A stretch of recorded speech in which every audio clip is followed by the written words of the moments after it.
and welcome back to my channel of an everyday life of an Aspie. I am going to bring out another mental health vlog right now because, as we know, mental health and awareness is where I lie, as well as my journey with Asperger's syndrome. So hopefully you'll enjoy some of these. Just let me know in the comment section below. So this is just a follow on to what I've shared about, you know, like the depression versus the suicide series that I just recently made, which I feel to bring out because, as we know, we do tend to struggle of our grieving versus just the thought processes of getting our emotions in the right way of dealing with grief in some ways. I have done one already, but I'm going to say this of what I'm going to share with you all just to educate you all right now, based on hopefully what to say or not to say to someone who has lost someone through a loss, be it through a tragedy, or someone that may have basically lost a pet, or even just maybe just, here's another example we can bring out to you right now is when someone has passed on from a terminal illness, he said. As we know, basically it can be devastating and it can happen anytime, any moment of the year, or any time of the moment of time, regardless. It could be in the here and now that someone is suffering from a terminal illness and they have only certain, you know, lives to live, he say. And saying this, that it can bring out, basically from what I know of, a state of emotions or a state of overdrive with these feelings and emotions, and take over a roller coaster. Some of us may grieve differently to others, he say. And saying this, that I believe that, you know, we can truly comfort and support someone by showing compassion and love to that person, and also in saying this, that we can be genuine despite that sometimes there's also that opposite attract, that what we're doing for that form of support can cause either a barrier or some form of threatening kind of capability, or be it maybe offensive to the one that is grieving. So that's why I'm here today, to try and educate you all here, hopefully. When we hear some of the tragic news, however, be it on the news or the bulletin boards, or even, you know, from someone that we know and love, that we care for, we tend to think, what the hell to do, eh? We tend to, most of us, quickly resort to our technological devices, be it our emails, be it our texts, you know, be it our social medias. And in saying this, sometimes we just tend to, you know, for that day when we hear about it or see about the news, we tend to maybe just try just to, you know, use the formality of the emojis, be it hugs or, you know, what have you, to show that we're thinking of them or whatever. But sometimes in the way of it, sometimes we don't know how to communicate our feelings properly, right? Sad fact and easy, like, reality here. This is easy to do, obviously, for these form of technologies, for the form of communication. I feel that while I'm sharing this with you all, however, I feel that we should have more compassion and love for others around us, of what they go through, and hopefully to give them more love and compassion as we have more to give to others, I believe, and not to express simply because we don't know what to say when we're just to some of the nightmares, you know, that we go through, for someone to lean on, hearsay, maybe by saying something is wrong, or just playing something that's giving them the silent treatment. I believe that I do have the heart for most people that goes through their tragic experiences, but not on all. So in theory, like, for example, if someone came up to me basically and saying that someone has passed you to, maybe he say, like, someone passed on a terminal illness, be it cancer, or someone that has obviously done it through their mental health, of their depression and stuff, through, you know, ending their life that way through suicide, which I humbly apologise in advance if this is touchy. As a disclaimer, there might be some trigger content warning in this video leading on to now until the end of the video, so please bear with me on this front. And I'm no medical doctor, so if you see any warning signs and symptoms based on what I've shared so far in the present videos as well as in the past videos, do seek professional help for yourself or your loved one, as well as maybe seeking second advice for yourself or your loved one, because I don't forever condone self-harm. I want you to be happy and carefree from whatever's going on. I believe also that, you know, in saying this, that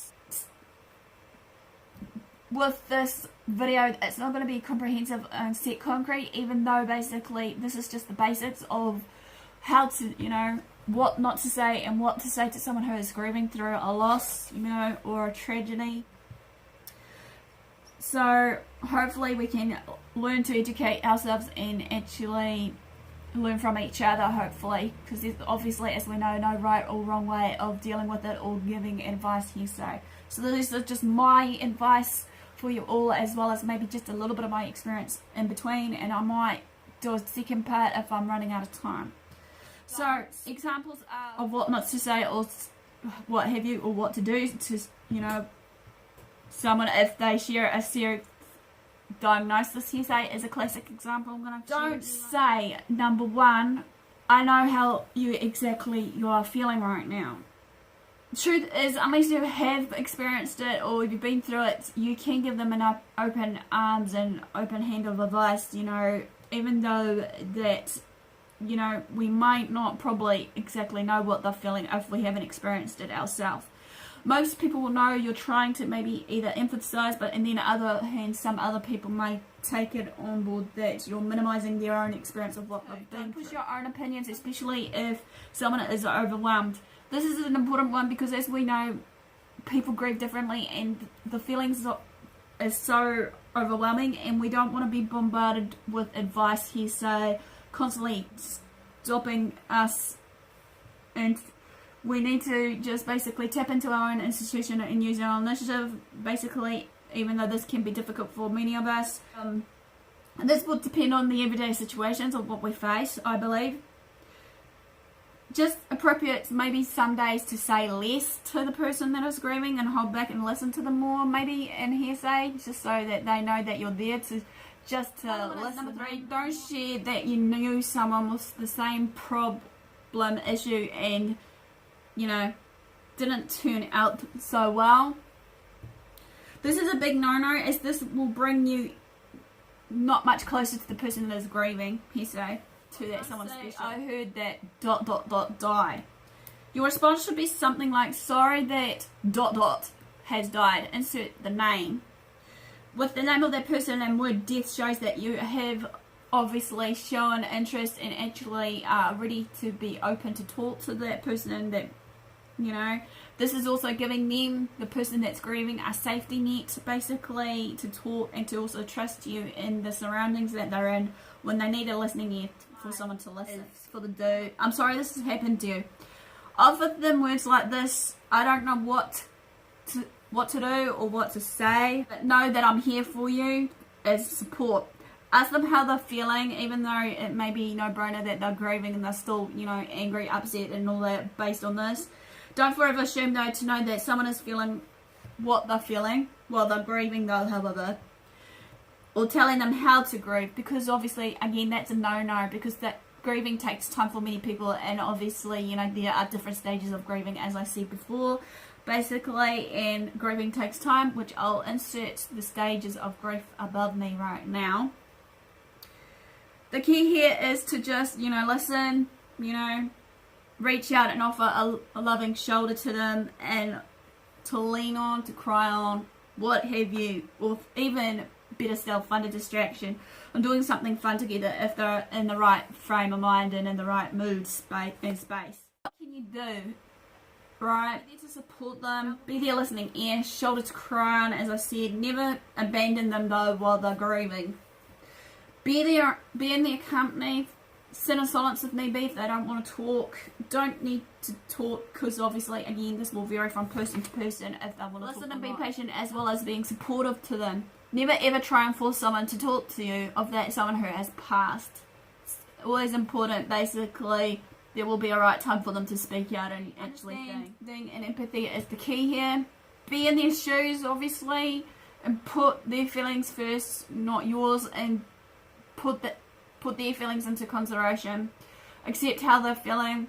You know, again, never tell them how to grieve, when to stop, or what have you. How the person should feel, as everyone grieves, as I said, differently. I can't stress this enough. And obviously, different coping methods and mechanisms, as well as the different techniques that are involved in the grieving process. many of them will need to find themselves again after the grieving process, so give them time and space if they need it, you know, just to figure out where they're at. Grieving do change people in different ways, mentally, spiritually, and physically. To help them, maybe question them something like, anything I can do for you. You could say you love and care for them. Honesty is the key here. You could help them around their house, check in often, ring them, call them, text them, go out to some outings, you know, sort of thing. But just remember that they're coping differently and that they're trying to cope with their feelings. Let them grieve if they need to. Never take it personally if they do push you away for a time, because obviously, you know, it's important that the healing process begins through the grieving process of those grieving stages that I've mentioned before, that I've listed in the I bar above me. Be considerate about the ones that lost someone, basically, of the dates, and that will spring up memories that they shared regardless. This is an overwhelming feeling for them. Memories that they shared is important, basically. Maybe do something together in remembrance of that person. You could probably go to their favourite spot, or maybe go to a place where you can maybe write a little note, let them write a little note and release it in the universe with the balloon. Maybe somewhere that they can just, you know, sit down and talk it out with you, with the stories in that, you know. Let them share their thoughts and memories of their loved one, because this can add a spiritual connection with them regardless, even though, you know, sometimes grieving takes a while. To wrap up, as a reminder, basically, is a quick note here. Just to be there for that person that is grieving, without any, you know, judgment or expectations on your part. However, listen to them. It's important to listen to them when they're needing someone to listen, and don't be forever offended if they push you away. You know, this is important because obviously they want to take time. If it's your loved one, say your boyfriend or your husband, wife, or whoever, be there and hold hands for them. You know, if they want hugs, hug them, and just really be by their side in this difficult time. So this quickly ends a real short video, hopefully, of what to do and say versus what not to say to someone that is grieving. Hopefully you like this. There'll be more hopefully later on, so don't forget to smash the like button, comment below if I've missed out anything. Feel free to share these videos around. Feel free to follow me on my social medias. Don't forget to also, if you haven't done so and you want to find out more of what I get up to with these and much more, be it the general health versus my everyday life, feel free to subscribe and turn on the notification bell so you can keep up to date, hopefully, when I do post either on the daily or 3 days a week, depending on my schedule, as said, based on how I'm feeling versus basically the weather permitting, obviously, because I'm hoping to try and find some other videos that I was supposed to be doing that was related to certain events that has been now lost. So enough for the day, guys. Thanks for your support. Thanks for watching. Do what love.